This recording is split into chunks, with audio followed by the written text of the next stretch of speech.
সংবিধান আছে, ক্ষমতা আছে, কতটা গুলির ক্ষমতা, কতটা সংবিধানের ক্ষমতা।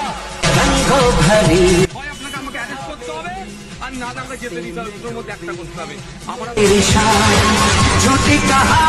আপনি গাড়ি আটকাবেন না, আমরা বললাম কে অর্ডার করেছে যে আপনার গাড়ি আটকাচ্ছে? আপনি আমার গাড়ি আটকাবেন কেন? আপনি আমার গাড়ি আটকাবেন কেন? ভয় হালকা বলে এরকম হালকা ভাবে নিচ্ছেন কোনটা?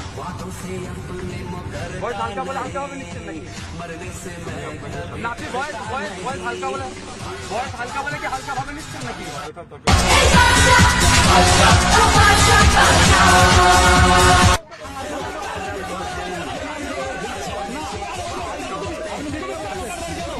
আমাকে চমকাতে আসবে না বলে দিলাম। করবেন না আপনি